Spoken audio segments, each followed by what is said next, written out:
वैसे मुझसे सभी लोग मिल चुके हैं, आपको मेरे बारे में सब मालूम ही है। दोबारा से मैं सेशन स्टार्ट करने से पहले एक बार अपना वेस्टीज मैनेजमेंट, उस खुदा, अपने पेरेंट्स और अपनी पूरी एंटायर लीडरशिप सबका मैं एक बार धन्यवाद करता हूं, अपने अपलाइंस एंड डाउनलाइंस का, अपनी पूरी ग्लोरियस टीम का। तो सेशन को शुरुआत करते हैं। आज का जो आप सबको मालूम है, हमारा जो टॉपिक था ऑब्जेक्शन हैंडलिंग। तो देखो, ऑब्जेक्शन हैंडलिंग के बारे में मैंने सुबह आपको 10 सवालों तक के तो जवाब दे दिए थे। अब आगे के 11 से 20 सवाल जो हैं, और कुछ आपके लिए सरप्राइज भी है, वो बाद में मैं बताऊंगा। जो 20 सवाल तक अब मैं कवर करूंगा और जो ये 20 सवाल हैं, जो बचे 10 सवाल, इन 10 सवालों में भी आपके 99 या 100% आपके जो भी आपने सवाल लिख रखे हैं, आपके माइंड में जो जो सवाल हैं, वो आपके वो कवर हो जाएंगे। ठीक है, तो मैं स्क्रीन शेयर कर लेता हूं एक बारी। सर, स्क्रीन आपने डिसेबल कर रखी है मेरी।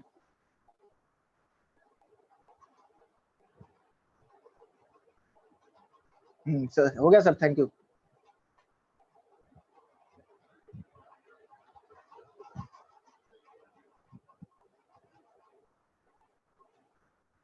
जी सर, स्क्रीन मेरी विजिबल है सर?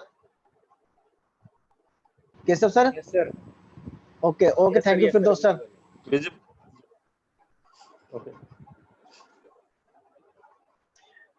चलिए, जैसा कि आप सबको मालूम है कि आज का जो सेशन था ऑब्जेक्शन हैंडलिंग पे था। काफी कुछ हमने सीखा कि हमें किस तरीके से ऑब्जेक्शन हैंडलिंग करनी चाहिए। तो जो रिवीजन है वो मैं दोबारा से आपकी बाद में उसके को खत्म करने से पहले एक बार रिवीजन दोबारा से करवा दूंगा। चलिए आगे बढ़ते हैं 11वें सवाल की तरफ। और 11वें सवाल की तरफ बढ़ने से पहले जहां मैंने खत्म किया था, यानी कि 10वें सवाल पे, एक बार उसको और दोबारा से सुन लेते हैं। उसको एक बार अच्छे से और मैं आपको समझा देता हूं, क्योंकि वो सवाल सबसे इंपॉर्टेंट है, जो हमें हमेशा हमारी प्रेजेंटेशन देते वक्त या जब हमारा प्रोस्पेक्ट बिलिंग करा लेता है, उसके जब हम उसको रीपरचेज बोलते हैं, तो जो हमें ऑब्जेक्शन आता है, तो उसको एक बार जरूर सुन लेते हैं। आगे बढ़ते हैं। सवाल नंबर 10 था, प्रोडक्ट्स महंगे हैं, है ना? प्रोडक्ट बहुत महंगे हैं। ये ऑब्जेक्शन हमारे सामने बहुत बार आता है और आता ही रहता है। जैसे जैसे हमारी टीम में नए लोग जुड़ते जाते हैं, तो हमारे साथ भी और हमारे डिस्ट्रीब्यूटर के साथ ऐसा ऑब्जेक्शन आता रहता है। तो इसका बिल्कुल सही तरीके से कैसे जवाब दें, एक बार मैं दोबारा से आप लोगों को बता रहा हूं, फिर हम 11वें सवाल से स्टार्ट करेंगे। देखिए, जैसा कि मैंने आपको बताया था, हमको जब भी ऑब्जेक्शन को हैंडल करते वक्त जो शुरुआत करनी है, हमको हमेशा ये ऑब्जेक्शन में पहले अपनी सहमति देनी है, ऑब्जेक्शन को स्वीकार करना है। ठीक है, तो दूसरा, हमें ऑब्जेक्शन से रिलेट करना है कि हमारे सामने भी ऑब्जेक्शन आया था। तीसरा, हमें अपना अपलाइन का सपोर्ट लेते हुए एक स्टोरी बनानी है और कुछ क्वेश्चंस के साथ इनडायरेक्ट वे में प्रोस्पेक्ट को जवाब देना है। अब वो कैसे देना है वो मैं आपको दोबारा से एक बार सुना रहा हूं, तो ध्यान से सुने। और ध्यान रखना, कोई भी चीज जब हम किसी चीज को, जाहिर सी बात है प्रोडक्ट महंगे हैं या सस्ते हैं, ये पार्ट आता है सेल का। तो जब भी हम किसी व्यक्ति को, किसी भी प्रोस्पेक्ट को जब हम कोई चीज बता रहे होते हैं, अगर हम उनको सस्ते से महंगे पे ले जाएंगे, तो वो उस चीज को सीरियसली नहीं लेंगे, उनको एक नेगेटिव इंपैक्ट जाएगा। लेकिन अगर हम महंगे से उनको वो चीज सस्ती करवा देंगे, तो उनके ऊपर एक पॉजिटिव रिस्पॉन्स जाएगा। तो कैसे करते हैं, आइए समझते हैं। ठीक है, तो मैं आपको रिकॉर्डिंग सुना रहा हूं अपनी लाइव, तो आप सुनिएगा ध्यान से। जैसे प्रोस्पेक्ट ने मुझसे बोला, सर प्रोडक्ट तो बहुत महंगे हैं। ओके सर, आप बिल्कुल सही बात है सर, प्रोडक्ट तो सच में सर बहुत महंगे हैं। जब मैंने भी इन प्रोडक्ट को इस्तेमाल किया था पहली बार, तो जो राइस ब्रांड की बोतल है या जो और जो प्रोडक्ट है, वो तो मेरे हाथ से गिर गए थे एमआरपी देख के। लेकिन सर, जब मैंने यही सवाल सेम मैंने अपने अपलाइन के सामने रखा प्रेजेंटेशन लेते वक्त, तो उन्होंने मुझे बताया, उन्होंने मुझसे पूछा, सौरभ एक बात बताओ, तुम एक महीने में कितने रुपए का सामान खरीद लेते हो बाहर की दुकान से? मैं कहा लगभग लगभग 3 से 3.5 हजार तो खरीद ही लेता हूँ। तो उन्होंने कहा मतलब तुम 4 महीने में लगभग लगभग 15,000 का सामान खरीद लेते हो। लेकिन यही 15,000 का सामान जब तुम वेस्टीज से खरीदते हो, तो 15,000 का सामान आपको पहले तो यहाँ पे 10 से 20% एमआरपी छूट पे मिलता है। यानी कि आपको 10 से 20% रुपए आपके ये बच गए, यानी कि आपके हर 3,000 रुपए पे, हर 3500 रुपए पे 500 रुपए बच गए। फिर आपको हर महीने 3-3 हजार रुपए पे, जो आपको धीरे धीरे करके देने हैं, उसमें आपको 10% के प्रोडक्ट फ्री मिलेंगे, यानी कि आपको 300 रुपए आपके हर महीने ये बच रहे हैं। ठीक है, फिर आपको जो आप इकट्ठा सामान लेते हैं, जो आप 4 महीने सामान लेते हैं थोड़ा थोड़ा करके, तो आपको 5वें महीने 2500 का सामान फ्री मिलता है, यानी कि 5वें महीने की शॉपिंग के पैसे आपके बच गए, क्योंकि आपको 2500 का सामान मिल गया। और अगर आप वेस्टीज के बारे में किसी को नहीं भी बताते हैं, फिर भी आपको 5% से लेकर 20% कैशबैक 10 तारीख को आपके खाते में आता है। तो इससे होता क्या, हमको जो प्रोडक्ट्स हैं वो लगभग लगभग 50 से 55% छूट पे पड़ते हैं सौरभ जी आपको। और यहाँ पे आप सभी लोगों को यह ध्यान रखना है कि उनको कैलकुलेट करके दिखाना है। और 55 से 50% की छूट पे पड़ते हैं, जिससे आपका महीने का 3500 खर्चा है वो आपको 1500 में पड़ता है जाके। तो इससे अगर आपकी 30 महीने की बचत निकालें तो आपकी 30 महीने में लगभग 6 लाख रुपए बच जाते हैं सर। और वहीं मार्केट से अगर आप सामान खरीदते हैं तो आपके 30 साल में 12.5-13 लाख रुपए खर्च हो रहे हैं। तो अब आप सर, उस दिन से फिर मैंने खुद पे सोचा कि सामान सस्ता खरीद के हमारे 13 लाख रुपए खर्च हो रहे हैं, और अगर हम 4-5 महीने लगातार वेस्टीज का सामान खरीदते हैं तो 30 साल में हमारे 6 लाख रुपए बच रहे हैं। तो उस दिन से मुझे समझ में आया कि वेस्टीज के प्रोडक्ट तो बहुत सस्ते हैं, है ना। और साथ के साथ मेरे अपलाइन ने मुझे ये भी बताया कि अगर यही आप कंपनी के 3 स्टेप्स को करते हैं, कंपनी के सिस्टम को फॉलो करते हुए काम करते हैं, तो इन 5 से 6 महीने में आपके प्रोडक्ट 100% फ्री हो जाते हैं। आपको अपने घर का जो सामान है वो फ्री हो जाएगा। आपको आमदनी के रूप में रुपया भी आने लगेगा, 20 से 25,000 से रुपए। ये देखिए मेरे जो अपलाइन की इनकम है, देखो सर, उसकी 4 लाख रुपए की इनकम है। सोचिए वो कम से कम ऐसे 50 लोगों को, अपने 50 परिवार चला सकते हैं। क्या उनके लिए प्रोडक्ट महंगे हैं? ये देखिए इन अपलाइन की, देखिए इनकी 1 लाख रुपए इनकम है, इनके लिए प्रोडक्ट कितने सस्ते हैं, है ना। तो इस तरीके से आप उनको समझा सकते हैं। यहां से आप उन्हें महंगे से सस्ता लेके आए हैं, लेकिन हम 90% लोग क्या करते हैं, सस्ता सस्ता है सस्ता है, अपना ही राग गाते रहते हैं और उस पर इरिटेट होते रहते हैं, है ना।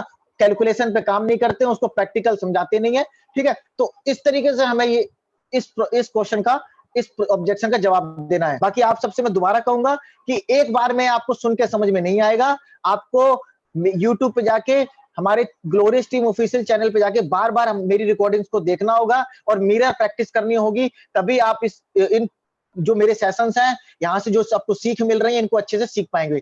चलिए शुरुआत करते हैं आज के सेशन की 11वें सवाल से। मैं ज्यादा लोगों को नहीं जानता, या मेरे पास तो लोग ही नहीं है। आता है ना ऑब्जेक्शन ये, कि मैं ज्यादा लोगों को जानता नहीं हूं, मेरे पास तो ज्यादा लोग हैं ही नहीं। तो इसका कैसे जवाब देना है, एक अच्छे तरीके से कैसे जवाब देना है, आपको वो मैं रिकॉर्डिंग द्वारा सुनाता हूं, आप ध्यान से सुने। जब मेरे सामने ये सवाल आता है तो मैं क्या करता हूं, मैं आपको सुना देता हूं। सबसे पहले हमको वही 3 स्टेप फॉलो करने हैं। सबसे पहला कि हमें सहमति भरनी है, हमें इसको एक्सेप्ट करना है, ठीक है, स्वीकार करना है। हाँ सर, बिल्कुल सही बात है। जब इस बिजनेस को मैं देख रहा था आज से 2 महीने पहले, तो मेरे सामने भी यही ऑब्जेक्शन आया था। मैंने भी अपने अपलाइन के सामने यही सवाल रखा था, क्योंकि मैं भी कुछ ज्यादा लोगों को जानता नहीं था, मेरे पास भी कुछ ज्यादा अधिक लोगों की जानकारी थी नहीं। लेकिन मैंने अपने अपलाइन से पूछा तो उन्होंने मुझे बताया, उन्होंने मुझे कहा कि सौरभ, एक काम करो, तुम्हें मैं हर व्यक्ति का नाम लिखने के लिए 20 रुपए दूंगा, और तुम अपने सिर्फ 6 रिश्तेदारों के नाम लिख दो, 6 उन लोगों के नाम लिख दो जिनके साथ अपना काम या धंधा करते हो, ठीक है, या नौकरी करते हो। 6 उन लोगों के नाम लिख दो जिस कॉलोनी में या जिस एरिया में आप रहते हो, जो आपके पड़ोसी के आपका मिलना जुलना है, ठीक है। 6 उन लोगों के नाम लिख दो जिनसे आप अपनी कोई काम करवाते हो, जैसे घर का इलेक्ट्रीशियन का काम, अपने कपड़े प्रेस कराते हो, प्लम्बर का काम कराते हो। 6 इस तरीके के लोगों के नाम लिख दो, और 6 उन लोगों के नाम लिख दो जो आपके कजन ब्रदर हैं, कजन रिलेटिव्स हैं, उन लोगों का नाम लिख दो। और 6 उन लोगों का नाम लिख दो जिनको आप जानते हो, जिनको घूमना बहुत पसंद है। 6 उन लोगों के नाम लिख दो जिनको अपनी सेहत अच्छी रखना, जो अपने अपने शरीर को एक्टिव रखते हैं, अपने हेल्थ को मेंटेन करते हैं, उन लोगों के नाम लिख दो। 6 उन लोगों के नाम लिख दो जिनको खाने पीने का बहुत शौक है, जिनको घूमने फिरने का बहुत शौक है। तो इस तरीके से मेरे अपलाइन ने मुझे जब ये बोला था, तो मैंने 15 मिनट के अंदर अंदर, 10 मिनट के अंदर मैंने कम से 60 से 70 लोगों का नाम लिख दिया। तो आप विश्वास नहीं करेंगे, और उन्हीं लोगों के साथ जब मेरे और मेरे अपलाइन ने मीटिंग की, तो उन 60-70 लोगों में से आज 10 से 12 लोग मेरे साथ काम कर रहे हैं। तो सर, जो ये ऑब्जेक्शन जो ये ऑब्जेक्शन हमारे सामने भी आया था, तो 2 से 3 महीने पहले जब मेरे सामने आया था, तो मैंने भी इस तरीके से काम करना स्टार्ट किया।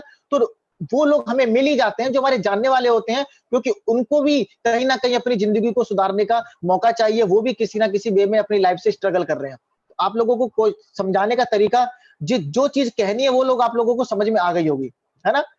तो ये इस तरीके से आप कर सकते हैं। अगला सवाल, मेरे दोस्त ने भी किया था, उसका तो कुछ नहीं हुआ, उसकी तो कोई गाड़ी नहीं आई, उसको तो पैसे नहीं आए, है ना। आता है ना, जो उसका मेरे दोस्त ने भी किया था। तो इसका कैसे आपको लोगों को जवाब करना, आप सबसे मैं बता दूं, सेशन को हम जल्द से जल्द क्लोज 6:30 तक क्लोज करने की कोशिश करेंगे, फीडबैक के साथ, ताकि जो हमारे कुछ भाईजान, बहुत सारे लोग हैं जिनको अपना समय से अपना रोजा रखना है और जो भी है, तो सेशन को जल्द से जल्द क्लोज करने की कोशिश करेंगे, ठीक है। तो ये जो 12वां सवाल है, मेरे दोस्त ने भी किया था। आता है ना ऐसा ऑब्जेक्शन, सबके साथ आता है ना? अब इसको कैसे मैं समझाता हूं, आइए आप ध्यान से सुनिए। सबसे पहले 3 स्टेप फॉलो करने हैं, ठीक है? तो मैं आपको रिकॉर्डिंग के माध्यम से सुना रहा हूं, आप ध्यान से सुने।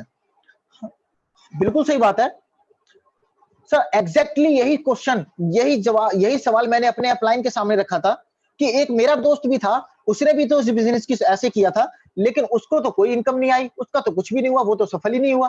तो मेरे अपलाइन ने मुझे बहुत ही अच्छे तरीके से समझाया, और जिस बदौलत आज मैं इस बिजनेस को अच्छे से कर पा रहा हूं, उन्होंने मुझसे कहा कि सौरभ एक बात बताओ, देखो तुम्हारे बच्चे होंगे या तुम्हारे अगर अभी बच्चे हैं, तो तुम अपने बच्चों को फ्यूचर में आगे बढ़ने का क्या एग्जाम्पल, किन का एग्जाम्पल दोगे? उन लोगों को ना जो उसकी क्लास में अच्छे हैं, जो पढ़ाई लिखाई में अच्छे हैं, जो खेल कूद में अच्छे हैं, या जो उसके फील्ड में अच्छे लेवल पे हैं, उनका एग्जाम्पल दोगे ताकि वो आगे बढ़ पाए। तो अपने केस में सौरभ तुम ये क्यों ले रहे हो? तुम उन लोगों को क्यों देख रहे हो जो फेल हो गए, आप उनको क्यों फॉलो कर रहे हो? यहाँ तो तुम्हारी फिलॉसफी गड़बड़ है। तो उस दिन मुझे समझ में आया कि अगर हमें सफल होना है तो हमें उन लोगों को फॉलो करना होगा जो कहीं ना कहीं इस इंडस्ट्री में सफल हैं।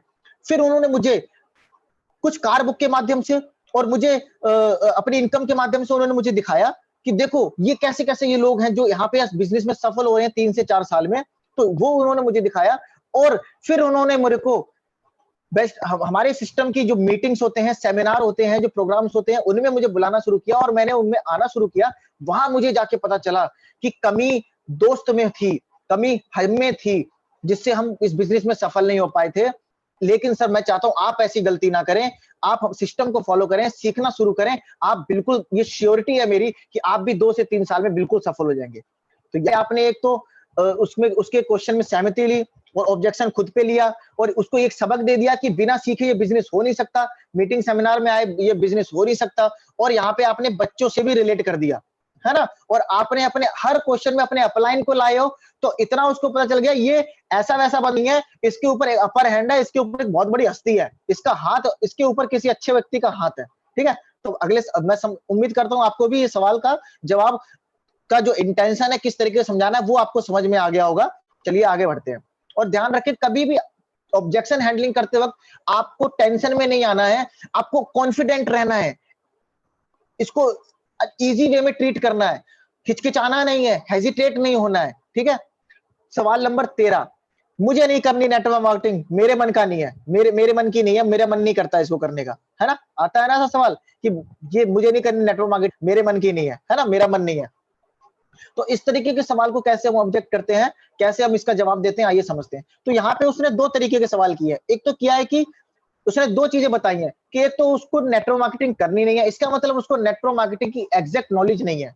दूसरा, उसका मन नहीं है, वो इसको सीरियसली लेता नहीं है, उसको करता नहीं है ना? या तो वो अपने काम में बहुत बिजी है ना? वो अपने बिजनेस में बहुत बिजी है, अपनी नौकरी में बहुत बिजी है, वो हारा आता है घर पे, उसको नहीं पता चलता वो कब गया कब आया, उसके पास टाइम नहीं है, तो उसका मन ही नहीं करता इन चीजों को, काम को करने का। तो आपको इन दोनों सवालों को किस तरीके से कवर करना है एक ही जवाब में, वो सुनते हैं। आप लोग ध्यान से सुने, ठीक है? तो सबसे पहले तो इसको अपने ऊपर, इस पर सहमति भरनी है, फिर अपने ऊपर लेना है सवाल। ठीक है? तो आप कैसे बोलेंगे, ध्यान से सुने।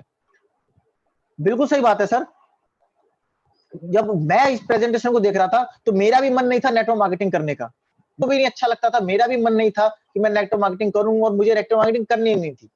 लेकिन जब मेरे अपलाइन ने मुझे बताया, और उस दिन से मुझे समझ में आया कि हकीकत में नेटवर्क मार्केटिंग होती क्या है। मेरे अपलाइन ने, मेरे सीनियर ने मुझसे कहा, सौरभ तुम एक बात बताओ, तुम कभी रेस्टोरेंट में गए हो? मैं कहा बिल्कुल गए हैं। वहां पे खाना खाते हो, वगैरह लेते हो अपनी फैमिली के साथ? मैंने बिल्कुल लेते हैं। फेसबुक पे या इंस्टाग्राम पे पोस्ट करते हो? मैंने करते हैं। तो वो नेटवर्क मार्केटिंग तो है, तुम कर तो रहे हो, है ना?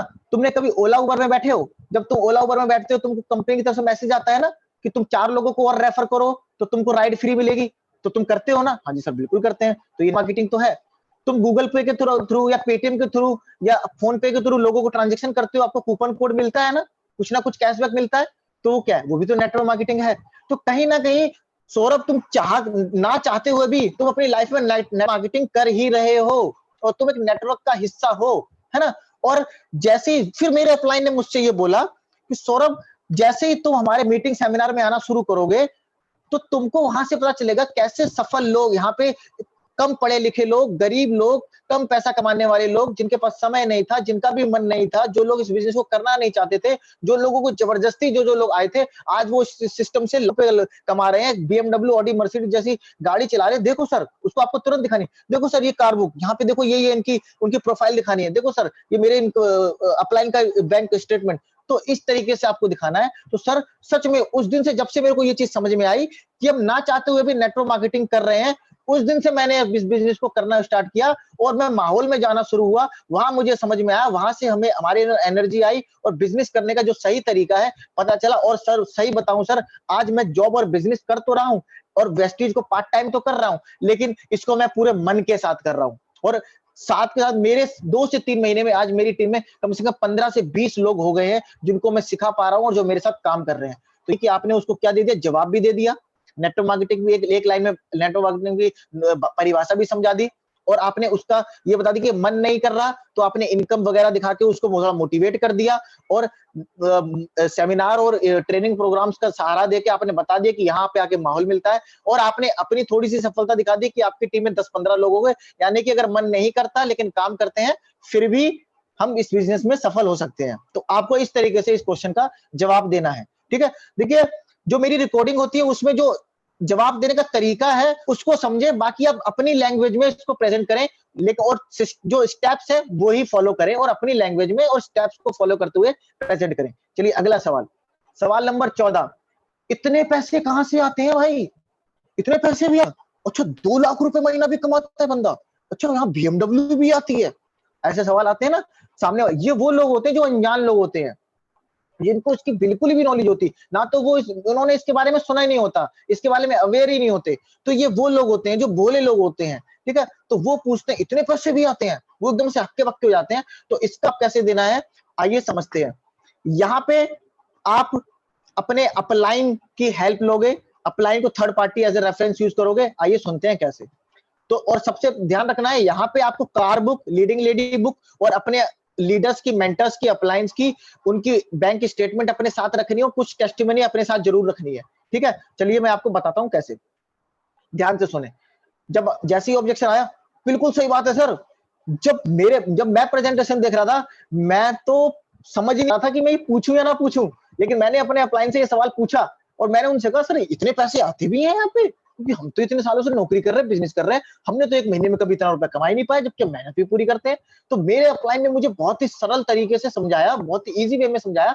सौरभ मान लेते हैं तुम अगर अभी कोई शैम्पू, हेयर ऑयल यूज कर रहे हो जिसकी कीमत 100 रुपए है, ठीक है, और वो तुम मार्केट से ले रहे हो। ठीक है, जैसा कि हमने प्रेजेंटेशन देखी है, प्लान देखा है, उसमें हमने देखा था कि ट्रेडिशनल मार्केट में अगर कोई चीज 100 रुपए की होती है तो मार्केट से 40 रुपए की बन के चलती है कंपनी से, और हम तक 100 रुपए की पहुंचती है। यानी कि जो हेयर ऑयल तुम यूज कर रहे हो वो हिंदुस्तान में कम से कम 2 करोड़ लोग तो यूज कर ही रहे होंगे। तो अगर 100 रुपए की बोतल 2 करोड़ लोग खरीदते हैं तो उस कंपनी का टर्नओवर कितना हो गया, उस बोतल का कम से कम हो गया 200 करोड़।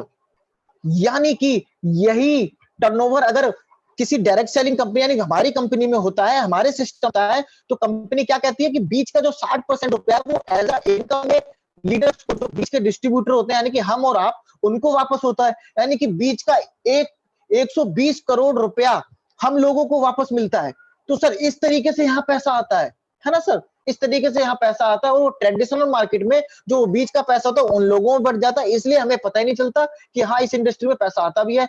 और ये देखिए, जब मेरे को ये सवाल और मेरे अपलाइन ने मुझे और अच्छे से समझाया, उन्होंने अपनी इनकम स्टेटमेंट दिखाई, देखो सर ये उनकी इनकम स्टेटमेंट है। उन्होंने पहले महीने से शुरुआत की थी, 23 रुपए की शुरुआत थी, आज उनकी लगभग 4.25 से 5 लाख रुपए की इनकम हो गई है मात्र 4 से 5 साल में। ये देखिए सर कार बुक, यहाँ पे एक अनपढ़ आदमी यहाँ से 5 से 6 लाख रुपए महीने कमा पा रहा है। ये देखिए सर यहाँ पे हाउस वाइफ 30 से 40 लाख रुपए महीने कमा पा रहे हैं।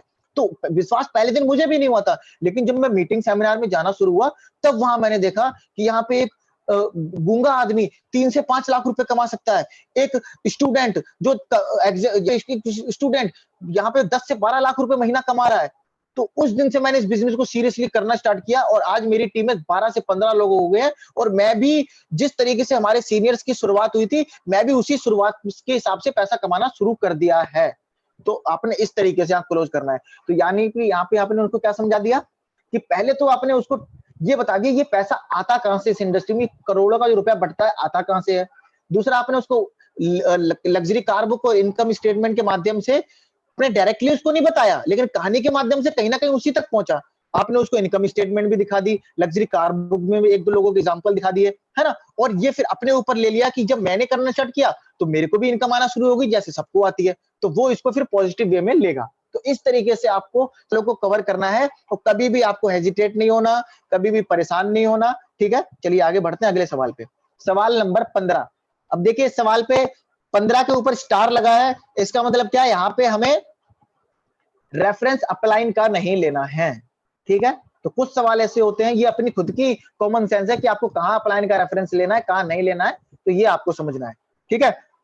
अब पापा मना कर रहे हैं, तो जाहिर सी बात है ये ऑब्जेक्शन वही दे सकता है जिस रिस्पॉन्सिबिलिटी, जिसका फैसला उसके पापा लेते होंगे या उसकी मम्मी लेती होंगी, जो भी उसके गार्जियन है, पापा या मम्मी, है ना। तो अब आप एक बात समझिए, जो इंसान अपने खुद के ये ऑब्जेक्शन एक वही व्यक्ति दे सकता है जो अभी स्टूडेंट होगा, कॉलेज लाइफ में होगा, है ना, ये वही ऑब्जेक्शन देगा। ये कोई मैच्योर व्यक्ति तो ऑब्जेक्शन देगा नहीं, वो कोई दूसरा ऑब्जेक्शन अगर देगा तो देगा, ठीक है। तो अब आप उसको कैसे समझाना है, क्योंकि अब आप इतना समझ जाइए, वो अपने डिसीजन तो खुद ले नहीं सकता, तो यहाँ पे आपका ये सही प्रोस्पेक्ट नहीं है। आपका प्रोस्पेक्ट कौन है, ये पापा।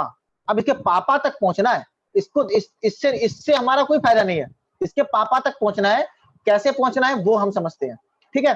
तो जैसे ही सामने वाले व्यक्ति ने बोला कि बच्चे ने बोला कि पापा मना कर रहे हैं इस बिजनेस के लिए, वो मना कर रहे हैं कि ये बिजनेस नहीं करना है, ये वो, तो ठीक है, बिल्कुल सही बात है। जैसा कि आपने कहा कि पापा मना कर रहे हैं, मेरे को आपका ये डिसीजन जो आपने मुझे जवाब दिया, मुझे बहुत अच्छा लगा सर। मैं अप्रिशिएट करता हूं कि आप अपने जो फैसले अपने पापा से पूछ के लेते हैं, अच्छी बात है सर। तो सर इसका मतलब ये है, वैसे भी हमारे जो पेरेंट्स होते हैं वो हमारे वेल विशर होते हैं, हमारे शुभचिंतक होते हैं, वो हमें जो भी बताते हैं हमें बिल्कुल सही सही तरीके से बताते हैं। लेकिन सर देखिए होता क्या है, जैसा कि आपने बताया आपके पापा मना कर रहे हैं, तो इसका मतलब आप पापा को इस इंडस्ट्री के बारे में काफी कम नॉलेज है, उनको इसके बारे में या तो गलत पता है या तो पता नहीं है। तो किसी भी तरीके से आप ऐसा करिए कि आप मुझे किसी भी तरीके से अपने पापा को कन्विंस करके उनसे मुझे मेरी मीटिंग करवाइए, ताकि हम उनको इस बिजनेस के बारे में बता पाए। और मुझे मालूम है आपके पापा भी बहुत समझदार हैं, उनको इन चीजों की नॉलेज बहुत है, वो इस चीज को अच्छे से समझ, फिर देखना वो तुमको 100% इस बिजनेस को ज्वाइन करने के लिए बोलेंगे। देखा, आपने उसके पापा की तारीफ भी कर दी और ये खुशी खुशी अपने पापा को मनाएगा। अगर मान लो अब ये बच्चा कहता है कहीं मेरे पापा नहीं माने तो मिलने के लिए, तो आपने इसको कैसे समझाना है, क्यों नहीं मानेंगे। एक बात बताओ सर, जब आप छोटे थे, जब आपको कोई साइकिल लेनी थी, अपने अपने पापा से कहते थे पापा मुझे ये साइकिल चाहिए, मुझे साइकिल चाहिए, आपके पापा कहते नहीं बेटा अगले महीने, लेकिन आप जिद पकड़ लेते थे नहीं पापा चाहिए तो चाहिए, तो आपके पापा लाते थे ना। इसी प्रकार जैसे मैंने आपको बताया ना, हमारे जो पेरेंट्स होते हैं वो हमारे वेल विशर होते हैं, शुभ चिंतक होते हैं। तो इतनी तो आपको उनको आपकी फिक्र है कि वो आप फायदे के लिए वो एक बार उस बिजनेस को जरूर देखेंगे, है ना। तो आप अपने पापा को जरूर कन्विंस करिए, हमारी उनसे मीटिंग करवाइए। समझ में आया आप लोगों को। तो इस तरीके से आपने जवाब देना है। 90% लोग क्या करते हैं, अरे तुम्हारे पापा ने कौन सा, अब तुम्हारे पापा के, अब ऐसे बोलते हैं लोग, अपने पापा से पूछना जाके तुम्हारे पापा ने कभी ताजमहल गए हैं, उन्हें कभी विदेश घूमने गए हैं, उन्होंने जो दुनिया देख ली, उनके पास कभी पासपोर्ट है। इस तरीके से हम जलील करते हैं, तो सामने वाले को भी बुरा लगता है, और तुम्हारे पापा उसके उसके पापा को हम जलील करते हैं तो सामने वाले को भी अच्छा लगता है, और ये इंप्रेशन खराब हो जाता है। तो ये सही तरीका नहीं है, जो मैंने बताया वो सही तरीका है, ठीक है। चलिए आगे बढ़ते हैं। अगला सवाल, सवाल नंबर 16। ऊपर के लोग कमाते हैं, पहले जुड़ जाते तो फायदा होता, अब कोई फायदा नहीं है। होता है ना, ऐसा सवाल आता है ना। मेरी खुद की टीम के लोग मेरे से ऐसा ऑब्जेक्शन करते हैं, शायद सुनने वाले इसमें से समझ जाएंगे, ठीक है। जो मेरी टीम के जो प्रोग्राम को अटेंड कर रहे हैं उन तक ये सवाल पहुंच जाएगा, उसका जवाब भी आज पहुंच जाएगा। वैसे तो उनको मैं जवाब देता रहता हूँ कि ऊपर के लोग कमा लेते हैं, या जो पहले पहले जुड़ गए होंगे वो कमा लेते हैं, हम बाद के लोग कुछ नहीं कमाते। तो अब इसका कैसे जवाब देना, और ये ऑब्जेक्शन भी बहुत मुश्किल है। यहाँ पे आपको अपलाइन की सपोर्ट लेनी है, रेफरेंस पार्टी यूज करना, थर्ड पार्टी। और यहाँ पे ध्यान रखें, आपको थोड़ा कॉपी पेन का जरूर इस्तेमाल है, कॉपी पेन का जरूर इस्तेमाल करना है। अब आपको उनको कहना है, बिल्कुल सही बात है सर। जब मैं इस बिजनेस प्लान को देख रहा था तो मैं भी यही सोचता था, मैंने भी यही अपने अपलाइन के सामने सवाल रखा था कि सर ऊपर के लोग कमाते हैं बस, या जो पहले जुड़ गए होंगे आपकी तरह वही कमाते हैं, बाकी जो नए लोग आते हैं वो तो बस यहाँ कुछ ज्यादा खास कमा नहीं पाते हैं सर, है ना, उनका तो कुछ भला नहीं हो पाता। तो उन्होंने मुझे इसका इतना प्रैक्टिकल तरीके से इतना अच्छा जवाब दिया, और उस बदौलत आज मैं इस बिजनेस में कम से कम 15 से 20 लोगों की टीम बना चुका, और मैं एक हैंडसम इनकम ले रहा हूँ। ठीक है, वो उन्होंने मुझसे क्या पूछा था, उन्होंने मुझसे कहा सौरभ मान लेते हैं, हुआ क्या था, उन्होंने मुझे बताया सौरभ, जब मैंने इस बिजनेस की शुरुआत की थी ना, जब मेरी आईडी मेरे अपलाइन ने लगाई थी, तो जो हमारा मेंटर था वो उस टाइम पे 1 लाख रुपए महीने कमा रहा था। तो मैं सोचता था कि अरे ये ऊपर वाली पैसे कमाते हैं, हम कहाँ कमाएंगे। इस चक्कर में मैंने काम ही नहीं किया, मैंने लगभग 1 साल तक काम किया ही नहीं और मैं बैठा रहा अपने और काम करता रहा। लेकिन जब मैंने देखा कि मेरे बायरे को जिस अपलाइन ने मुझे ज्वाइन कराया था वो भी पैसे कमाने लगा, 1 साल में कम से कम 30 से 40-50 हजार उसकी भी आमदनी पहुंच गई। तब मुझे समझ में आया कि एक साल मैंने बर्बाद कर दिया। और फिर मजे की बात यह है सर कि हमारा जो अपलाइन है उसने 1 साल बाद ज्वाइन की, 1 साल बाद बिजनेस में एक्टिव हुआ और काम करना स्टार्ट किया, और आज उसके अपलाइन से ज्यादा इनकम है। ये देखिए सर उसकी स्टेटमेंट, ये देखिए सर, ये उनके अपलाइन की स्टेटमेंट, वो एक महीने का कम से कम 2 लाख रुपए कमाते हैं, और ये हमारे ग्रेट गुरु है, अपलाइन है, जो हमारे डायरेक्ट स्पॉन्सर है, ये यहाँ से 4 लाख रुपए कमाते हैं, उनसे ज्यादा कमाते हैं। तब मुझे पता चला उस दिन कि जो बाद में आता है वो भी पैसा कमा सकता है ना सर। आपने क्या करा, उनको इनकम स्टेटमेंट के माध्यम से प्रूफ कर दिया, है ना, और ये भी दिखा दिया कि तुम आज नहीं जोड़ोगे तो तुम्हारा नुकसान हो जाएगा, जैसे हमारे अपलाइन का नुकसान हुआ, है ना। फिर बाद में तुमने ये बोल देना है कि तुरंत मैंने भी ये फैसला किया कि मैं भी आज ही इस बिजनेस को शुरुआत करूंगा, और मैं आज भी इस बिजनेस में 2 महीने के अंदर 15 से 20 लोगों की टीम बना चुका हूं, है ना। तो इस तरीके से आपको जवाब देना प्रैक्टिकल वे में। और आपने एक चीज और जोड़ सकते हैं यहाँ पे कि देखिए सर, इस बिजनेस में इनकम वही ज्यादा लेता है, चाहे आप पहले आए चाहे बाद में आए, वो मैटर नहीं करता। यहाँ पे वो मैटर करता है कि आपका कितना बड़ा नेटवर्क है, आपकी टीम कितना बड़ा काम कर रही है, आपका टर्नओवर कितना है। जिसका जितना बड़ा टर्नओवर उसकी उतनी बड़ी इनकम। यहाँ पे कंपनी का कोई भी मामा नहीं है, कोई भी दामाद नहीं है ना। तो इस तरीके के आपको जवाब दे सकते हैं आप। ठीक है, चलिए आगे बढ़ते हैं। जिसका आप सबको बेसब्री से इंतजार था, सुबह भी किसी ने कहा था कि राइस ब्राइन ऑयल बहुत महंगा होता है, और हमारे 90% लोग इसका बड़ा सवाल उठाते हैं कि भाई राइस ब्राइन तो बहुत महंगा है। ये तो एक्टिव लोग जो हैं वो भी सवाल उठाते हैं, और जो नए लोग आते हैं वो भी सवाल उठाते हैं, ऐसा ऑब्जेक्शन करते हैं, और 90% लोगों को पता ही नहीं होता है इसका जवाब देना क्या होता है। वो क्या करते हैं, बस राइस ब्राइन ये है, राइस ब्राइन बढ़िया है, राइस ब्राइन में ये है, राइस ब्राइन वो है। भाई उसने ये नहीं पूछा कि तुम्हारा राइस ब्राइन अच्छा है, तुम्हारा राइस ब्राइन बहुत अच्छा है, उसने तुम्हारे सामने ऑब्जेक्शन ये रखा है कि राइस ब्राइन बहुत महंगा है। तो उसको इस बात का जवाब देना है कि राइस ब्राइन सस्ता कैसे पड़ता है, उसको ये बताना है। ठीक है, चलिए बता, लेकिन आपको यहाँ पे थोड़ा बहुत प्रोडक्ट की, राइस ब्राइन की क्या क्वालिटीज हैं इसके बारे में पता होना चाहिए, क्योंकि वो आपसे पूछ भी सकता है। तो आपको इसको कैसे लेना है, उसको आपको यहाँ भी थर्ड अपने अपलाइन का सपोर्ट लेना है आपको। बिल्कुल सही बात है सर, जब मैंने राइस ब्रांड की बोतल पकड़ी थी ना, और जब मैंने इस्तेमाल करना शुरू किया था, तो मेरी बीवी ने तो मुझसे बोला था, या मेरी मम्मी मुझसे बोला था कि भाई इतना महंगा तेल तो हमने कभी जिंदगी में नहीं देखा, है ना, हम तो इतना महंगा तेल कभी खाया ही नहीं। लेकिन मैंने यही सवाल अपने अपलाइन के सामने रखा, तो उन्होंने जिस दिन मुझे इस चीज का जवाब दिया ना, उस दिन से सर आज राइस ब्राइन हमें इतना सस्ता लगता है, और हमारे घर में बिना ब्राइन के खाना बनता ही नहीं है। मार्केट वाला तेल पूरी तरीके से अवॉइड कर दिया है। कैसे, आइए मैं आपको समझाता हूँ। और यहाँ पे अगर आप कॉपी पेन से नहीं समझाएंगे तो आपका ऑब्जेक्शन हैंडल करने का कोई फायदा नहीं है, कोई भी फायदा नहीं है। अब जो कैलकुलेशन मैं बता रहा हूँ आप वो बताएंगे, बाकी काफी कुछ जो हमारे लीडर्स हैं उनको शायद इसके बारे में पता हो। उनको बताना है सर, मेरे अपलाइन ने मुझसे पूछा कि सौरभ एक बात कहो, क्या तुमको पता है 1 लीटर शुद्ध सरसों का तेल निकालने के लिए हमें कितनी सरसों पिरवानी पड़ेगी। तो मेरे को तो पता नहीं था, मैंने उनसे पूछा सर वैसे तो मुझे पता नहीं है, लेकिन काफी मैंने सुना है एक दो बारी की हाँ 3 से 4-5 किलो सरसों चाहिए होती है। हाँ बिल्कुल, है ना, 305 किलो सरसों पड़ती है इसको पिरवाने के लिए। तो मेरे अपलाइन ने मुझसे पूछा कि सौरभ ये बताओ मंडी में 1 किलो सरसों का रेट क्या है, क्योंकि कंपनी जो तेल बेचती है वो मंडी से खरीदती है। तो मैंने कहा सर होता है 30 से 40 रुपए किलो का रेट होता है, यानी कि अगर हमें 1 लीटर सरसों का तेल चाहिए तो हमें 4 किलो सरसों चाहिए। 30 रुपए अगर हम रेट लगा ले सरसों का, तो 120 रुपए की तो सरसों होगी। उस दिन मेरे को ये समझ में आया कि 120 रुपए की तो सरसों होगी। अब जो सरसों का तेल निकला, यानी कि वो उसकी वो एक फैक्ट्री में उसका प्लांटेशन हुआ होगा, एक प्रोसेसिंग द्वारा वो तेल निकला होगा, तो वो प्लांटेशन का, प्रोसेसिंग का जो खर्चा कम से कम 10 रुपए तो वो मान लो एक बोतल का, है ना। और वो जो बोतल बनी होगी जो, एक मिनट होल्ड करना, जो वो बोतल बनी होगी, जिस बोतल में वो तेल पैक हुआ होगा, उसकी पैकेजिंग जो बनी होगी उस पे अच्छा सा लेबल लगा होगा, उसकी ऐड करने वाला एक स्टार होगा जिसकी उसमें फोटो लगी होगी, या एक ब्रांड लगा होगा। ठीक है, 5 रुपए तो बोतल के पैकिंग में खर्चा आ गया होगा।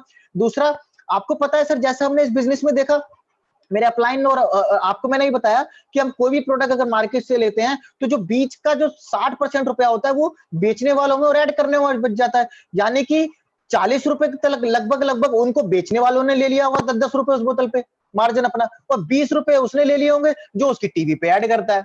तो यानी कि अगर हम सारे खर्चे ऐड कर दें तो 190 रुपए से लेकर तो 200 रुपए तो हमें 1 लीटर शुद्ध सरसों का तेल पड़ रहा है। अब सर एक बात उस दिन जब मेरे अपलाइन ने मुझे ये बताई, उस दिन मुझे समझ में आया कि हाँ, हकीकत में प्रोडक्ट्स में मिलावट होती है। उन्होंने मुझसे कहा, एक बात बताओ, आज से 30 साल पहले तुम्हारे दादाजी को जोड़ दर्द हुआ था कभी? तुम्हारे नानी को या तुम्हारी परनानी को कभी भी तुमने सुना था कि उनको हाई बीपी लो बीपी की समस्या है? नहीं ना, क्योंकि वो लोग तब शुद्ध चीज खाया करते थे। लेकिन अब आप खुद सोचो, मार्केट में आपको एक लीटर सरसों का तेल कितने का मिलता है? कितना भी अच्छा लोगे सर तो 125 रुपए का, और थोड़ा सस्ता ले लोगे तो 110 रुपए का। मतलब 110 रुपए से लेकर 125 के बीच में आपको अच्छे से अच्छा सरसों का तेल मार्केट में मिल जाता है। लेकिन सर आप खुद सोचिए, आज के समय में आज के समय में क्यों हमको ये मॉडर्न बीमारी से आ रही है?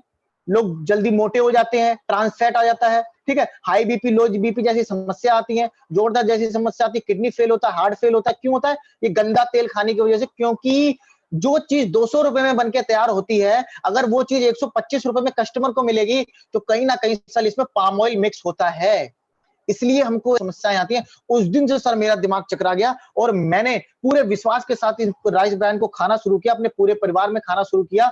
और सर सच बताऊं तो प्रोडक्ट जितना हमारे घर में सरसों का तेल लगता था, 4 लीटर सरसों का तेल लगता था, तो ये आधा लगता है, एक ही बोतल लगता है। यानी कि वो अगर हम 2 बोतल खर्च करते थे तो ये 1 बोतल लगता है ना? वहां हमारा 5 लीटर का खर्चा था तो यहाँ 2.5 लीटर का खर्चा है। और सिंपल सी चीज है सर, राइस ब्राइन ऑयल अगर हम 55% छूट भी लगा ले हमारी कंपनी को, जैसे कि आपको मैंने बताया कि हमको जो प्रोडक्ट है लगभग लगभग 55 से 50% छूट पे पड़ते हैं, तो 200 रुपए लीटर पड़ता है। और अगर हम सारे ऑफर माइनस कर दें तो जो हमारा जो प्रोडक्ट राइस ब्राइन है 1 लीटर पड़ता है जाके 100 या 110 रुपए का। तो सोचिए सर, मार्केट से भी सस्ता है, मार्केट से कम लगेगा, अच्छी क्वालिटी का तेल। और जब सर हमने इस्तेमाल करना शुरू किया तब पता चला सर कि हाँ, हकीकत में ये तेल बहुत अच्छा है। तो आज तब जाके इस प्रोडक्ट को लेके हम इतना सीरियस हुए और इस बिजनेस को हम अच्छे से कर पा रहे हैं। आज मेरी टीम में ऐसा कोई डिस्ट्रीब्यूटर नहीं है जो राइस ब्राइन ना लेता हो। उन्होंने अपने घर का और दूसरा तेल छोड़ दिया, राइस ब्राइन तो लेते ही लेते हैं और हमेशा ही डिमांड में रहता है। तो आप दिखा सकते हैं, इस तरीके से उनको समझा सकते हैं। तो उम्मीद करता हूं कि काफी लोगों को ये चीज समझ में आई होगी, राइस ब्राइन कैसे सस्ता एक्सप्लेन करें। चलिए आगे बढ़ते हैं। सवाल नंबर 18। थोड़ी एक्साइटमेंट बढ़ रही है सबकी कि सौरभ सर तो एक सरप्राइज भी देंगे। वो क्या है? सरप्राइज तो देंगे सर, लेकिन जो मेन टॉपिक है उसको समझिए, क्योंकि आप भले, और मैं आप सबको एक चीज और मैसेज देना चाहता हूं सर, हमारा जो YouTube glorious team official channel है वो एक एजुकेशनल हब बनता जा रहा है। वहां पे आपको मार्केटिंग से लेकर वेस्टीज से रिलेटेड जितनी भी leadership training, product training, field की training, objection handling, relationship, invitation, मतलब नेटवर्क मार्केटिंग के ए से लेकर जेड तक की जितनी भी सीरीज होती हैं सबका आपको ट्यूटोरियल मिलेगा। आप अगर लॉकडाउन के दौरान उनको बार बार नहीं देख रहे और लॉकडाउन के बाद जब आप फील्ड पे काम करेंगे, आप अपने नए ज्वाइनिंग वाले डिस्ट्रीब्यूटर को अगर उसके माध्यम से नहीं सिखाएंगे तो आप अपने जीवन की बहुत बड़ी गलती कर रहे हैं। ये बात आप समझ लीजिए, ठीक है? फिर आगे बढ़ते हैं सवाल नंबर 18 पे। मैं सेल नहीं कर सकता, मैं बेच नहीं सकता, मेरे बस का नहीं है सेल करना, मैं सेल नहीं कर सकता। ये तो सेल करना पड़ेगा प्रोडक्ट। आता है ना ऐसा सवाल? ये कुछ ज्यादा समझदार लोग होते हैं, वो लोग ऐसा सवाल करते हैं कि मैं सेल नहीं कर सकता। भाई इस्तेमाल तो कर लूंगा, खरीद लूंगा तुम्हारे प्रोडक्ट, कोई दिक्कत नहीं है, लेकिन मैं सेल नहीं कर पाऊंगा। वो सोचता है ये बिजनेस सेल करने का है। अब उसको कैसे समझाना है कि यार सेल करने का बिजनेस नहीं है? क्योंकि देखो, आंसर हमेशा ऑब्जेक्शन में ही छुपा होता है, ठीक है? और कभी भी आंसर, ऑब्जेक्शन का आंसर नहीं देना, ऑब्जेक्शन से क्वेश्चन करना है, क्वेश्चन में ही आंसर निकलता है थर्ड पार्टी रेफरेंस यूज करके। चलिए आपको मैं समझाता हूं कैसे, ठीक है? सवाल नंबर 18, मैं सेल नहीं कर सकता। बिल्कुल सही बात है सर। जब मैं इस प्रेजेंटेशन को देख रहा था ना, मैंने तो सोचा था सर ये तो सेल करने का बिजनेस है, यहाँ तो प्रोडक्ट बेचना पड़ेगा, घर घर जा जाके दुकान लगानी पड़ेगी, उनको सामान समझाना पड़ेगा, ये ऐसे सामान बेचना पड़ेगा। और बेच तो पाएंगे नहीं, क्योंकि हम तो इस बिजनेस को पार्ट टाइम कर रहे हैं। करेंगे सर कि घर घर जाके इसको बेचेंगे। तो मैंने भी अपने सप्लायर के सामने यही ऑब्जेक्शन रखा, है ना सर? लेकिन मेरे अपलाइन जब मुझे उस दिन समझाया तो उस दिन मेरे समझ में आया कि हकीकत में ये बिजनेस है क्या। उन्होंने मुझसे कहा, सौरभ हमने जो आपको प्रेजेंटेशन दी थी उसमें आपने एक चीज नोटिस की कि इस बिजनेस में सफल होने के लिए कंपनी साफ साफ तौर पे कह रही है कि आपको किसी भी तरह की क्वालिफिकेशन की जरूरत नहीं है, आपको किसी भी तरह की पढ़े लिखे होने की जरूरत नहीं है। यानी कि अगर ये सेल करने का होता सौरभ, तो यहाँ पे एमबीए वाले लोग होते, बड़े बड़े सेल्समैन यहाँ पे जॉब कर रहे होते, लेकिन आपने देखा होगा यहाँ पे कोई सेल्समैन तो है ही नहीं, कोई प्रोडक्ट तो बेच ही नहीं रहा। और आप खुद देखिए, अगर मैं ये बिजनेस सेल्स का होता तो जो मेरा बैग है वो प्रोडक्ट से भरा होता, लेकिन यहाँ प्रोडक्ट तो है ही नहीं, है ना। फिर उन्होंने मुझे बताया, उन्होंने मुझे हमारे कार बुक में से देखिए सर मुझे दिखाया कि ये व्यक्ति जो एक गूंगा है, जो बोल नहीं सकता, अंधा है, वेस्टिज से 3 से 4 साल में 4 से 5 लाख रुपए महीने कमा रहा है। एक एक मास्टर ट्रेनर जो अनपढ़ है, देखिए सर ये हमारी बुक में ये 5 से 6 लाख रुपए महीने कमा रहा है। सर उस दिन मुझे समझ में आया कि जब प्रोडक्ट बेचा नहीं, कुछ बेचना नहीं, तो 4 से 5 लाख रुपए कैसे आ रहा है। तो मेरे अपलाइन ने मुझे उस दिन एक चीज बहुत अच्छे से समझाई। उन्होंने कहा सौरभ देखो, जो हमारे मेंटर हैं वो 10 लाख रुपए महीना कमाते हैं, इसका मतलब वो कंपनी को कहीं ना कहीं 80 से 90 लाख रुपए का बिजनेस देते होंगे। मैं कहा तो सही है। तो अब आप तुम खुद सोचो, क्या कोई व्यक्ति 26 दिन ड्यूटी करके, 8 घंटे ड्यूटी करके 80 से 90 लाख का अकेले टर्नओवर दे सकता है? वो कहा नहीं, ऐसा तो सर, इतना तो मैं भी जानता हूं, इतना ऐसा तो पॉसिबल नहीं है, अकेले हो सकता है। इसका मतलब क्या है, ये बिजनेस टीम बनाने का है। हम नंबर ऑफ यूजर्स जितने अपने नीचे क्रिएट करेंगे, अपने साथ जो जिनके घर में साबुन तेल पेस्ट इस्तेमाल होता है उनको जोड़ेंगे, तो वो लोग जो जो सामान खरीदेंगे उससे जो टर्नओवर क्रिएट होगा उससे आमदनी आती है। तो ये चीजें सौरभ तुमको हमारे ट्रेनिंग मीटिंग्स में सिखाई जाएंगी कि आपको कैसे अपनी टीम बिल्डअप करनी है, कैसे करना है। तो सर उसी दिन से मैंने इस बिजनेस को करना स्टार्ट किया और मैंने मीटिंग सेमिनार में जाना शुरू किया। उस दिन मुझे समझ में आया ये सेल करने का बिजनेस नहीं है, यहाँ तो टीम बिल्डअप करने का बिजनेस है, नेटवर्क बनाने का बिजनेस है। और सर आज 2 महीने में रिजल्ट देखिए, मेरी टीम में 10 से 15 लोग हो गए हैं। अब समझ में आया आप लोगों को? यहाँ पे आपने उसको सब कुछ समझा दिया। लग्जरी कार बुक में से इनकम स्टेटमेंट वगैरह या लग्जरी कार बुक से उसको अपलाइन की अचीवमेंट भी दिखा दी कि बिना सेल करे सब कुछ हो सकता है। ठीक है, आपने ये भी दिखा दिया कि इतना बड़ा टर्नओवर अकेले क्रिएट नहीं किया जा सकता, तो मार्केटिंग की पावर भी दिखा दी और उसका ऑब्जेक्शन अपने पे ले लिया। अपने अपलाइन के सपोर्ट से आपने क्वेश्चन भी कर लिए उससे, ठीक है, और ये सवाल अपने ऊपर लेके ऑब्जेक्शन आपने उसको गलत भी नहीं कहा। अब समझ में आया? इस तरीके से जवाब देना होता है दोस्तों। सवाल जो मैं आपको जवाब दे रहा हूं उनके पीछे का इंटेंशन समझो। जवाब तो आप कोई ना कोई कहानी बना ही लोगे, किस तरीके से देना है वो समझो। समझ में आई बात? चलिए आगे बढ़ते हैं, ज्यादा समय नहीं लेंगे। मैं चाहता हूं क्योंकि आज फीडबैक भी होगा, कुछ क्वेश्चन आंसर्स भी होंगे, तो उनको मिला के हमें 6:30 बजे तक सेशन को क्लोज करना है। लास्ट का 15 से 15 मिनट तो उन चीजों के लिए होना चाहिए। तो मैं जल्द से जल्द 10 से 15 मिनट में क्लोज अपने सेशन को खत्म करने की कोशिश करूंगा।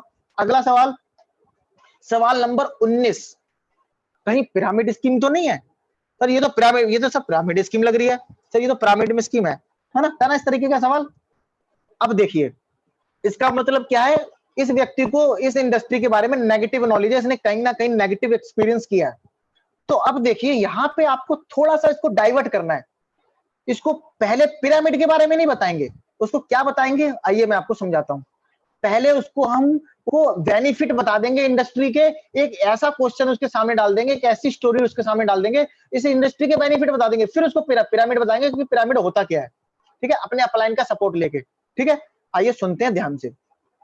चलिए, और वैसे भी आप सबको मालूम है कि मेरा जो सेशन होता है बहुत एनर्जेटिक होता है। आज फिरदौस सर का मैंने फेसबुक पे पोस्ट देखा, थैंक यू फिरदौस सर, कि लिखा वेरी एनर्जेटिक सेशन। तो देखिए सर मेरी लर्निंग में भी सर मेरी बाय डिफॉल्ट नेचर है कि मैं सिखाते सिखाते इतना एनर्जेटिक हो जाता हूँ कि मैं धीरे धीरे बातें बोल ही नहीं पाता हूँ, फिर मैं थोड़ा जोश में जाता हूँ, ऐसा लगता है कि मैं स्टेज पे खड़ा हुआ हूँ। ठीक है, तो अगर आप लोगों को ऐसा लगता है तो आपको मैं बता दूं कि मेरे साथ ऐसा क्यों होता है।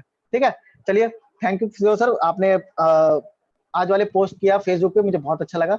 चलिए आगे बढ़ते हैं, सवाल नंबर 19 को समझते हैं कि इसको कैसे हमें हैंडल करना है, कैसे इसको ऑब्जेक्शन को सामने वाले को प्रेजेंट करना है जवाब को। एक मिनट पानी पी लेता हूँ, मेरा गला थोड़ा सा सूख रहा है।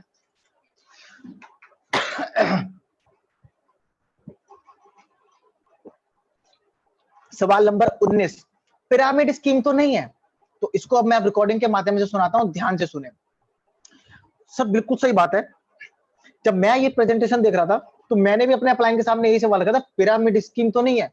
क्योंकि सर एक बार मैं भी पिरामिड स्कीम के चक्कर में पड़ गया था, है ना, या मैंने उसके बारे में गलत सुना था, तो मैंने अपने अपलाइन को सही तो पिरामिड स्कीम जैसा लग रहा है, पिरामिड स्कीम तो नहीं है। तो मेरे अपलाइन ने मुझे उस दिन हकीकत में बताया कि होता क्या है पिरामिड स्कीम। मेरे अपलाइन ने मुझसे एक सवाल पूछा, सौरभ एक बात बताओ, अगर तुमको तुम्हारे पेरेंट्स किसी ऐसे स्कूल में डाल दें, कुछ भी हो सकता है, जॉब करने वाला, बिजनेस या कुछ भी है, क्योंकि पढ़ाई तो सबने की है, तो मेरे अपलाइन ने मुझसे पूछा कि सौरभ अगर तुम्हारे पेरेंट्स एक ऐसे स्कूल में एडमिशन करवा दें जहां पे ये पॉलिसी है कि अगर जो बच्चा स्टूडेंट कॉलेज से पास आउट होगा या स्कूल से पास आउट होगा, तो उसके पास आउट होने के बाद वो जो भी काम करेगा उसकी इनकम का 10 से 20% उन टीचर्स को मिलेगा जिन्होंने उसको पढ़ाया है। तो तुम खुद बताओ, वो टीचर्स क्या तुम्हें पूरी मेहनत के साथ पढ़ाएंगे? तुमको कुछ छुट्टी करने देंगे कि नहीं देंगे?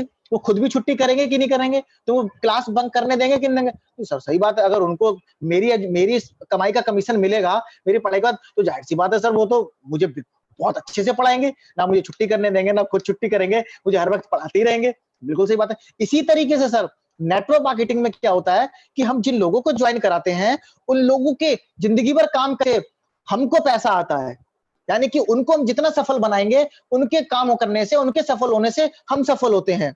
तो इस तरीके से नेटवर्क मार्केटिंग काम करती है। लेकिन जो आपने सवाल पूछा कि पिरामिड स्कीम तो नहीं है, पिरामिड स्कीम में क्या होता है सर कि अगर आपसे कोई कंपनी 10 से 15,000 रुपए ले लेती है और आपसे बोलती है कि आपको 2,000 रुपए 20 हफ्ते तक देते रहेगी कंपनी, आपको क्या करना है, 2 लोगों के और 10,000 रुपए लगवाने हैं। फिर लोग क्या करते हैं, 2 लोगों की 10,000 रुपए लगवा देते हैं। उन लोगों को भी यही कंपनी बोलती है कि तुम भी आगे, तुम्हें भी 2,000 रुपए मिलेंगे, तुम भी 2 लोगों के 10,000 रुपए लगवाओ।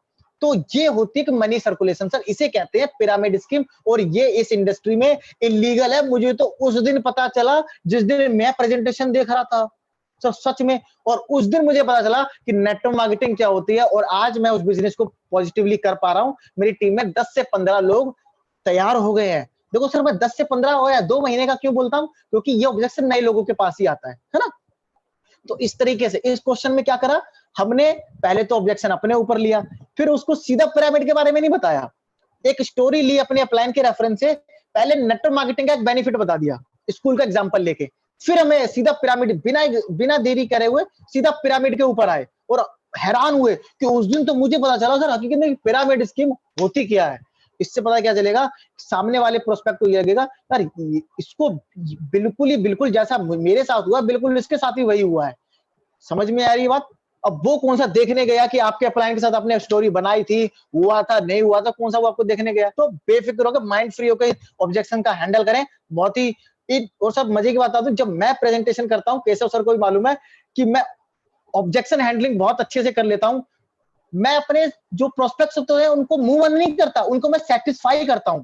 मुंह बंद करने से कोई फायदा नहीं है, वो कभी ज्वाइन नहीं करेंगे। इन फ्यूचर उनको बिजनेस भी करना होगा ना, वो तुम्हारे साथ नहीं करेंगे, क्योंकि उनको तुम्हारा नेचर, अगर तुम उनको मुंह बंद करोगे, उनके साथ बहस करोगे, वो तुम्हारे साथ कभी भी ज्वाइन भी नहीं करेंगे इन फ्यूचर। लेकिन उनको सेटिस्फैक्टरी आंसर दोगे तो इन फ्यूचर वो आपको ही ढूंढेंगे कि वो बंदा था, उसने मुझे अच्छे से जवाब दिया था, उसको इस चीज की नॉलेज ज्यादा है। ठीक है, चलिए आगे बढ़ते हैं। सवाल नंबर 20, मेरे लेवल का नहीं है, ये मैं तो नहीं कर सकता, मेरे लेवल का भी नहीं है, ये वो लोग करते हैं थोड़े हाई प्रोफाइल लोग होते हैं, है ना, जो नौकरी कर रहे होते हैं, नौकरी भले ही 25,000 की कर रहे हो, लेकिन कहते हैं मेरे लेवल का नहीं है ना, मेरे लेवल का नहीं है, मैं नहीं कर सकता, है ना। इस तरीके के आते नहीं आते हैं। तो लोग क्या करते हैं, 90% लोग क्या गलती करते हैं, अरे सर लेवल का क्यों नहीं है, यहाँ पे एक अनपढ़ आदमी पैसे कमा रहा है, वो कभी शर्ट बेचा, पटरी पे शर्ट बेचा करता था, वो लाखों रुपए कमा रहा है, वो कभी मेहंदी लगाया करता था रोड पे, आज वो यहाँ से लाखों करोड़ों रुपए कमा रहा है, उसके पास अपनी BMW है। ऐसे ऐसे एग्जांपल लेते हैं। तो इससे क्या होता है, सामने वाले की ईगो हर्ट होती है कि मुझे उस बिजनेस के लिए बता रहा है जिस बिजनेस में जहाँ पे अनपढ़ काम करेंगे, मैं जो उन लोगों के साथ काम करना पड़ेगा, तो उसकी ईगो हर्ट होती है, वो फिर आना चाहेगा तो आएगा नहीं। देखो, सेटिस्फैक्टरी आंसर देना है, समझाते हुए किस तरीके से आंसर देना है, वो चीज समझिए। ठीक है, आपको यहाँ पे अपनी luxury car book, leading lady book, अपने टेस्टिमनी, अपने अप्लायंस के सीनियर्स के, हमारे और हमारे ग्रेट लीडर्स के इनकम स्टेटमेंट अपने मोबाइल में या प्रिंट आउट अपने पास रखने हैं। ध्यान से रखें, ध्यान दें। ठीक है, ध्यान दीजिए। अब मैं रिकॉर्डिंग सुना रहा हूं आपको कि मेरे लेवल का नहीं है। बिल्कुल सही बात है सर। जब आपको पता है बाय प्रोफेशन मैं भी इंजीनियर हूं, आपको पता है बाय प्रोफेशन मैं भी डॉक्टर हूं, सर आपको भी पता है कि बाय प्रोफेशन मैं भी एक अच्छे प्रोफेशन में हूं, लेकिन मुझे भी उस दिन लगा ये बिजनेस तो यार हमारे लेवल का है नहीं सर, सच में। लेकिन मैंने बहुत ही सीरियसली अपने अपलाइन से ये पूछा, जब मैं प्रेजेंटेशन देख रहा था, सर ये मेरे लेवल का तो बिजनेस नहीं है, मैं तो इसको नहीं कर सकता।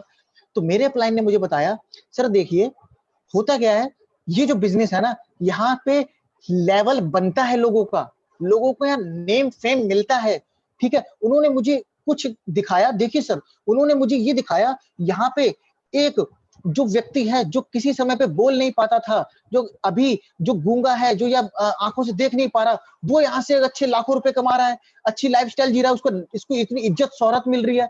और मेरे अपलाइन ने जब मेरे को क्या करा, उन्होंने हमारे ट्रेनिंग प्रोग्राम से बुलाना शुरू किया, प्रोग्राम से बुलाना, मैंने वहां देखा कि वहां पे एक डॉक्टर, इंजीनियर, बड़े बड़े लोग, पुलिस ऑफिसर, वो लोग अपनी टेस्टिमनी दे रहे हैं। ये देखिए सर, मैं आपको कुछ टेस्टिमनी दिखाता हूं हमारे प्रोग्राम्स की, वहां पे ये लोग हाई प्रोफाइल के लोग वहां पे बैठे हुए हैं, अपनी टेस्टिमनी दे रहे हैं और ऐसे ऐसे लोग उनको सुन भी रहे हैं। तब मुझे उस दिन पता चला कि ये तो बिजनेस लेवल बनाता है। यहाँ लेवल मैटर नहीं करता आपका क्या है, यहाँ पे मैटर करता है आप अपना लेवल क्या बनाना चाहते हैं। और उस दिन से मैंने बिना ये सोचे हुए कि मेरा लेवल क्या, मैंने इस बिजनेस को ज्वाइन करना स्टार्ट किया और मेरी टीम में अच्छे खासे डॉक्टर्स, इंजीनियर्स, अच्छे अच्छे प्रोफेशनल लोग मेरी टीम में काम कर रहे हैं। उनको दिखा दो कि देखो मेरी टीम में ये एक डॉक्टर है, एक ये इंजीनियर है, एक ये बैंक मैनेजर है, दिखा दो। उसे क्या, कौन सा वो उससे मिलने जा रहा है कि हाँ ये बैंक मैनेजर है, कभी मिलेगा तो दिखा देना कि ये बैंक मैनेजर है जी, क्या दिक्कत है कि नहीं। तो इस तरीके से इसका जवाब देना है, ठीक है। आगे बढ़ते हैं। अब हो गए 20 सवाल। अब आप कहेंगे सेशन तो हो गया क्लोज, सरप्राइज तो मिला नहीं, और 6-5 लगभग 6-5 या 6-10 का टाइम भी हो गया। तो दोस्तों सरप्राइज यही था कि सेशन अभी खत्म नहीं हुआ है, अभी मैं आपको और सिखाऊंगा। अभी मैं 2 सवाल और ऐसे लूंगा जो हमें इस इंडस्ट्री में लोगों को प्रेजेंटेशन देते वक्त शुरुआत में आते ही आते हैं, है ना। चाहे हम एक सवाल तो ऐसा है जब हम एक बहुत बड़े लेवल पे भी पहुंच जाते हैं ना, फिर भी आता है, वो सबको आता है, चाहे वो DOCD हो, चाहे DCD हो, चाहे UCD हो, चाहे क्राउन हो, चाहे डायमंड हो, चाहे 5% डिस्ट्रीब्यूटर हो, चाहे 20% हो, कोई भी हो, वो ऑब्जेक्शन, वो इसलिए मैंने सबसे लास्ट में रखा हुआ है ना। तो अभी 2 सवाल और है मेरे पास, तो उनको क्लोज करते हैं, उनको समझते हैं, फिर उसके बाद सेशन को आगे बढ़ते हैं।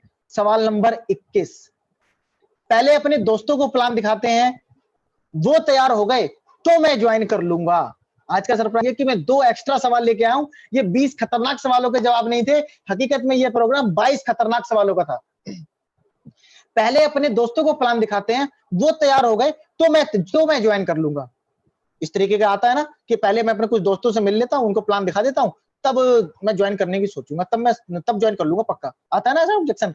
तो इसको कैसे करना है, देखिए सर, हर क्वेश्चन में ही जवाब छुपा हुआ है, हर ऑब्जेक्शन में ही आपके पास जवाब है। कैसे करना है आइए समझते हैं। यहाँ पे आपको अपने थर्ड पार्टी रेफरेंस यानी अपलाइन का सपोर्ट लेना है, एक स्टोरी बनानी है और वो तीनों स्टेप्स फॉलो करने हैं। चलिए कैसे करते हैं, मैं आपको रिकॉर्डिंग के माध्यम से सुनाता हूं। देखिए बिल्कुल सही बात है सर, जब इस बिजनेस को मैं देख रहा था ना, मैंने भी सोचा था पहले 2-4 लोगों से अपनी बात कर लेता हूँ, उनको प्लान दिखा देता हूँ, वो लोग ज्वाइन करेंगे तो मैं कर लूंगा, अगर वो नहीं करेंगे तो मैं मना कर दूंगा। लेकिन सर मैंने जब अपने अपलाइन से सवाल रखा तो मेरे अपलाइन ने मुझे पता है क्या सुना, और उस दिन मुझे समझ में आया कि हकीकत में ये बिजनेस है क्या, है ना। तो मेरे अपलाइन ने मुझे कहा, सौरभ एक बात बताओ, तुम ये बिजनेस तो ज्वाइन करना चाहते हो, तुम्हें पता है तुम ये बिजनेस को ज्वाइन करना चाहते हो। हाँ सर, क्योंकि मैं सर मुझे एक अच्छा लाइफस्टाइल चाहिए, एक अच्छी जिंदगी चाहिए मेरे को, ताकि फाइनेंशियल फ्रीडम रहे, मेरे घर में गाड़ी हो, कुछ भी आप बता सकते हैं। तो आपको ये चाहिए, बिल्कुल मान लेते हैं सर, चलिए ठीक है सर, हम आपके कुछ लोगों से मिल लेते हैं, है ना, आपके 4-5 लोगों से मिल लेते हैं जिनसे आप मिलवाना चाहते हैं, उनको हम प्रेजेंटेशन दिखाते हैं।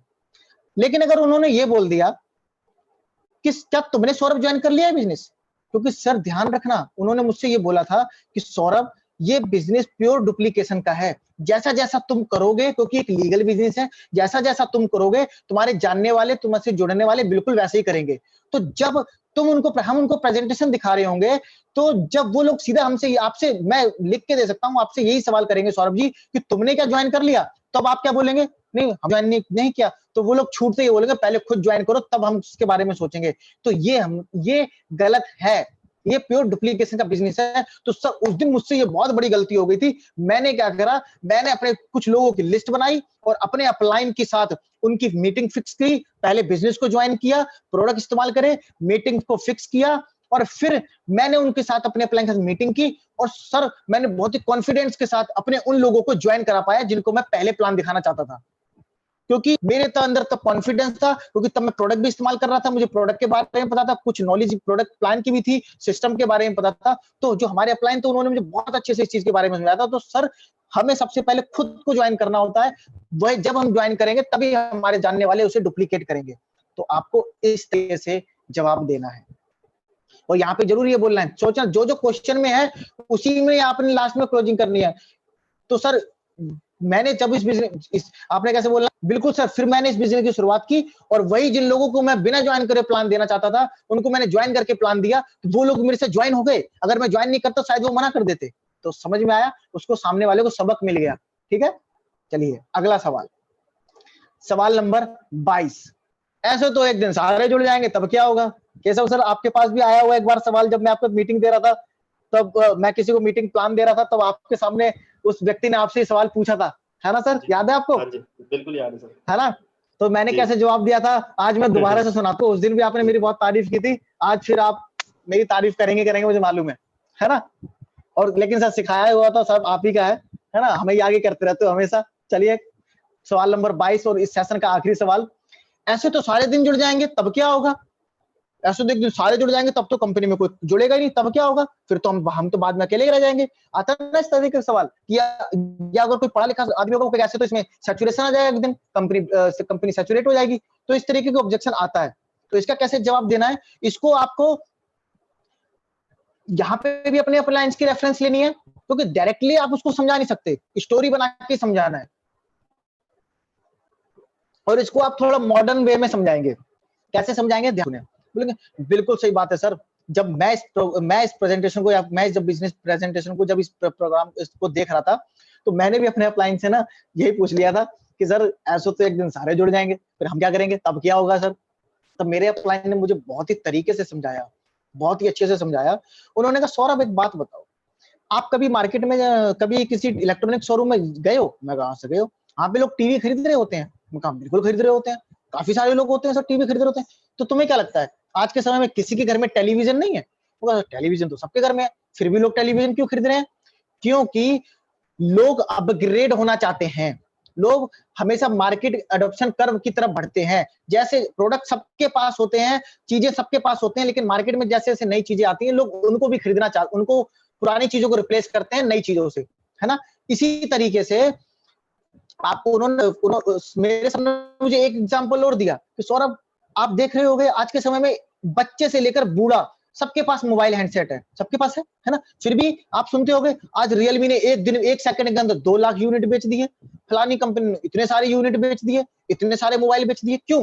क्योंकि लोग चीजों को दोबारा खरीदते हैं। और हमारा जो ये बिजनेस है, मेरे अपलाइन ने मुझे समझाया, क्योंकि तो साबुन तेल पेस्ट का बिजनेस है, यहाँ पे हमेशा रीपर्चेस होगी और रेवेन्यू दोबारा जनरेट होगा, टर्नओवर दोबारा क्रिएट होगा। यानी कि अगर नए लोग नहीं भी जुड़ेंगे फिर भी उसी टर्नओवर पे हमको आमदनी आती रहेगी। लेकिन सर मजे की बात तो ये है कि जब तक आज भारत की अगर 135 करोड़ जनसंख्या है, आज से आने वाले 10 साल बाद ये जनसंख्या कम से कम 200 करोड़ हो जाएगी कि नहीं हो जाएगी? तो वो लोग जो आज 12-12, 15-15 साल के, तब वो 30-40 साल के हो जाएंगे, तो वो लोग इस बिजनेस में आएंगे।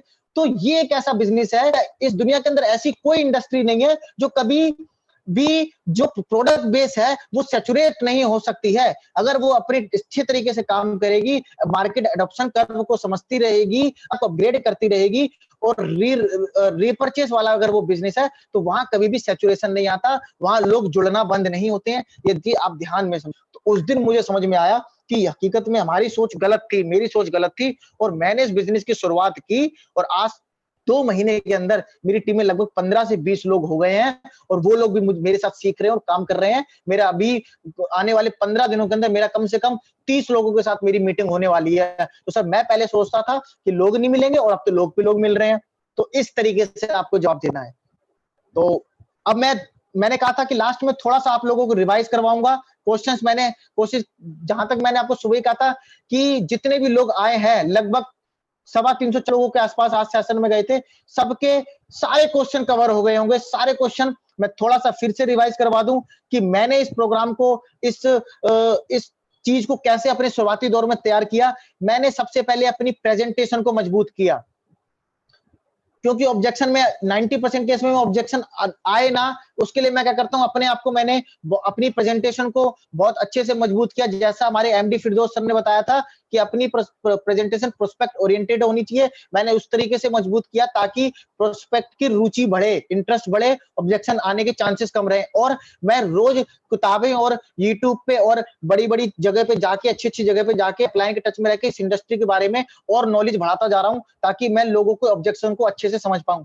दूसरा, मैंने क्या करा, मैं जो भी ऑब्जेक्शन मेरे सामने शुरुआती दौर में, मैं अपने अप्लायंस के टच में रहा, मुझे पता था क्या-क्या ऑब्जेक्शन आने वाले हैं, मैं यूट्यूब पे अपडेटेड रहता था और मैंने फील्ड पे काम किया, तो मैंने खुद को शीशे के आगे खड़ा करा और मैंने सवाल खुद से करता था और मैं खुद को कहानी बना के खुद से रिलेट करते हुए जवाब देता था।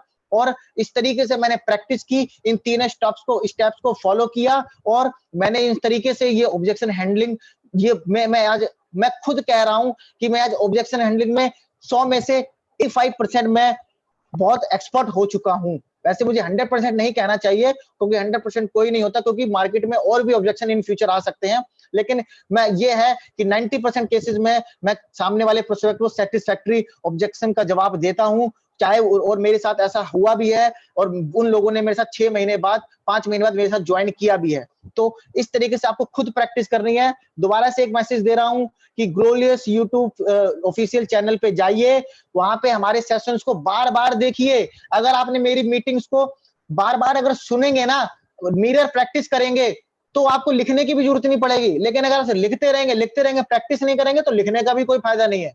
तो over to Keshav sir, thank you very much. आप सभी का बहुत-बहुत धन्यवाद।